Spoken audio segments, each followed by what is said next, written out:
The open മൈക്കിലേക്ക് സ്വാഗതം.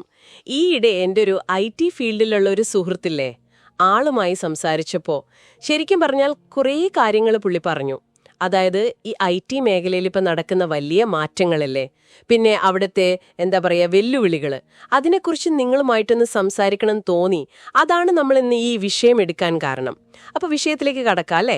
പ്രധാനമായിട്ടും കേൾക്കുന്ന ഒരു കാര്യം, ഈ 2025-26 കാലഘട്ടത്തിൽ IT-യിൽ അങ്ങനെ കാര്യമായിട്ട് പുതിയ ജോലികളൊന്നും വരാൻ സാധ്യതയില്ല എന്ന വലിയ രീതിയിലുള്ള റിക്രൂട്ട്മെന്റ് അതൊക്കെ കുറയുമെന്നുള്ള സൂചനകളാണ് പല റിപ്പോർട്ടുകളും തരുന്നത്. എന്തുകൊണ്ടാണ് പെട്ടെന്ന് കാര്യങ്ങൾ ഇങ്ങനെ ഒരു അവസ്ഥയിലേക്ക് എത്തുന്നത്? അമേരിക്കൻ വ്യാപാര യുദ്ധം പറയുന്നുണ്ട്, ഔട്ട്സോഴ്സിംഗിലെ പ്രശ്നങ്ങൾ പറയുന്നുണ്ട്, പിന്നെ AI ആർട്ടിഫിഷ്യൽ ഇന്റലിജൻസ് അതിന്റെ വരവ്, ഇതൊക്കെ കാരണങ്ങളായി പറയുന്നുണ്ട്. പക്ഷെ ഇതിനൊരു ബാക്ക്ഗ്രൗണ്ട് ഉണ്ടാവുമല്ലോ അല്ലേ? നമ്മൾ കോവിഡിന് തൊട്ടു പിന്നാലെ കണ്ട ഒരു കാര്യം ഓർക്കണം. ആമസോൺ, ഗൂഗിൾ, മെറ്റ, മൈക്രോസോഫ്റ്റ്, ഈ വലിയ ടെക് കമ്പനികളൊക്കെ അവർ ഭയങ്കരമായിട്ട് ആളുകളെ പിരിച്ചുവിട്ടില്ലേ? 2022 മാത്രം ഏകദേശം 100,000 പേർക്കാണ് ജോലി പോയത്.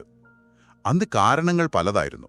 പക്ഷെ ഇപ്പോൾ AI ടെക്നോളജി വന്നതോടുകൂടി കാര്യങ്ങൾ കുറച്ചുകൂടി കോംപ്ലിക്കേറ്റഡ് ആവുകയാണ്.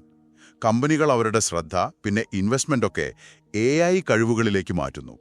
അപ്പോൾ സ്വാഭാവികമായും മറ്റ് ഏരിയകളിൽ ആളെ കുറയ്ക്കുന്നു. അത് ശരിയാണ്. ഈ AI-ലേക്കുള്ളൊരു ഷിഫ്റ്റ് അത് ജോബ് മാർക്കറ്റിൽ നല്ല വ്യക്തമായിട്ട് കാണുന്നുണ്ടല്ലേ. പ്രൈസ് വാട്ടർ ഹൗസ് കൂപ്പേഴ്സ് PwC അവരുടെ 2025 ഗ്ലോബൽ AI ജോബ്സ് ഫോർകാസ്റ്റ് പറയുന്നതും അത് തന്നെയല്ലേ. എല്ലാ ഇൻഡസ്ട്രിയിലും AIയുടെ ഉപയോഗം കൂടുന്നു. ഏറ്റവും പ്രധാനം AI സ്കിൽസ് ഉള്ളവരുടെ സാലറി ഡിമാൻഡ് ഇതൊക്കെ ഭയങ്കരമായിട്ട് കൂടുന്നു. മറ്റുള്ള സ്കില്ലുകളേക്കാൾ 66% വേഗത്തിലാണത്രേ AI സ്കിൽസ് ഡെവലപ്പ് ആവുന്നത്. കഴിഞ്ഞ വർഷത്തേക്കാൾ 2.5 മടങ്ങ് കൂടുതൽ. ഇത് ഇപ്പൊ ജോലി ചെയ്യുന്നവരെ എങ്ങനെയാ ബാധിക്കുന്നത്?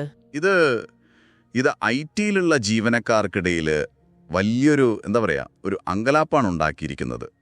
നമ്മുടെയൊക്കെ സ്കിൽസ് ഈ പുതിയ AI തരംഗത്തിൽ ഔട്ട്ഡേറ്റഡ് ആകുമോ എന്നൊരു പേടി അത് പലർക്കുമുണ്ട്. ഇതിനനുസരിച്ച് മാറാൻ ഒരു ട്രെയിനിങ് അത് കമ്പനികൾ തരുന്നില്ല എന്നൊരു പരാതിയും അത് വ്യാപകമാണ്.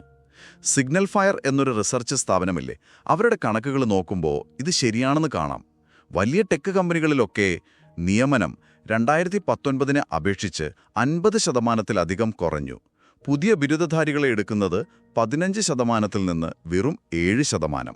അതൊന്ന് ആലോചിച്ച് നോക്കിക്കേ. ഓഹ്, ഞെട്ടിക്കുന്ന കണക്കുകൾ തന്നെ. വാൾ സ്ട്രീറ്റ് ജേണൽ റിപ്പോർട്ട് ചെയ്തതും ഓർക്കുന്നു. 87% HR പ്രൊഫഷണൽസ് അവരെ റിക്രൂട്ട് ചെയ്യുമ്പോൾ AI എക്സ്പീരിയൻസ് ഉള്ളവർക്ക് മുൻഗണന കൊടുക്കുന്നു. അതായത് 4-ൽ 1 ജോലിക്ക് ഇപ്പോൾ AI സ്കിൽസ് വേണം എന്ന അവസ്ഥയിലേക്ക് കാര്യങ്ങൾ എത്തുന്നു. മൈക്രോസോഫ്റ്റ്, ഗൂഗിൾ അവിടെയൊക്കെ 30% പുതിയ കോഡിംഗ് വർക്ക് അത് AI ടൂൾസ് ആണ് ചെയ്യുന്നതെന്നും കേൾക്കുന്നു. അപ്പോൾ ഇത് വെറുമൊരു ലേ ഓഫ് പ്രതിഭാസം മാത്രമല്ല, അതിനപ്പുറം എന്തോ ആണ് അല്ലേ? അതെ, ഇതിൻ്റെ ഒരു ബിഗ് പിക്ചർ നമ്മൾ കാണണം. ഇതൊരു തൊഴിൽ നഷ്ടം എന്നതിനേക്കാൾ തൊഴിലിന് വേണ്ട അടിസ്ഥാന സ്കില്ലുകളിൽ വരുന്ന വലിയ മാറ്റമാണ്. ചില ജോലികൾ ഇല്ലാതാവുന്നുണ്ട്, ശരിയാണ്.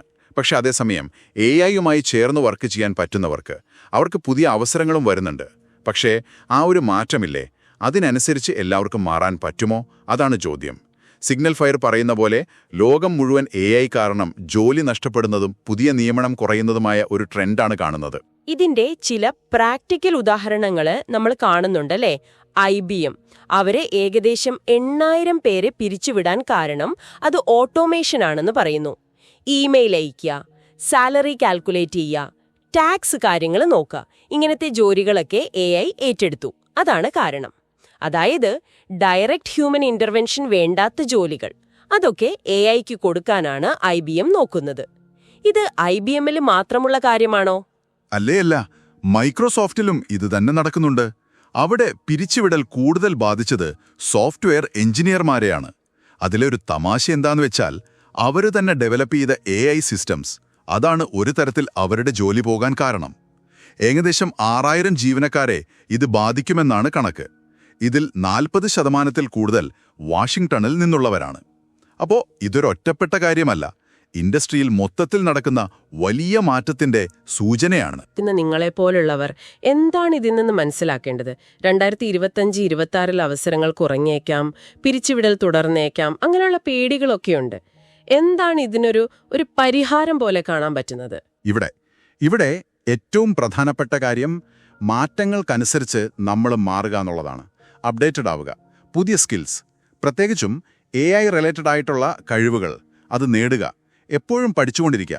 ലൈഫ് ലോങ് ലേണിംഗ് എന്നൊക്കെ പറയില്ലേ, അത്. പിന്നെ ഇത് IT-യിൽ മാത്രം ഒതുങ്ങുന്ന കാര്യമല്ല എന്നതും ഓർക്കണം.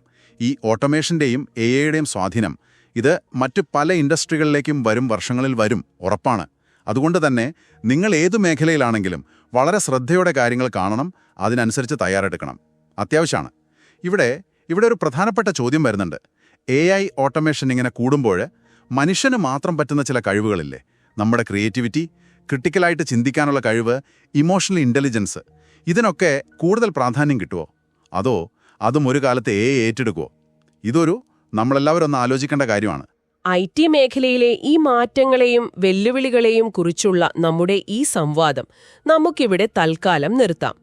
ഈ വിഷയത്തിൽ നിങ്ങളുടെ അനുഭവങ്ങൾ അല്ലെങ്കിൽ നിങ്ങളുടെ ചിന്തകൾ അതൊക്കെ പങ്കുവെക്കാൻ ആഗ്രഹമുണ്ടെങ്കിൽ, അതുപോലെ നിങ്ങളുടെ ജീവിതത്തിലെ ഇൻസ്പയറിംഗ് ആയ കഥകൾ ഞങ്ങളുമായി ഷെയർ ചെയ്യാൻ താൽപ്പര്യമുണ്ടെങ്കിൽ ദി ഓപ്പൺ മൈൻഡ് podcasts@gmail.com എന്ന വിലാസത്തിൽ ഞങ്ങൾക്ക് എഴുതാം.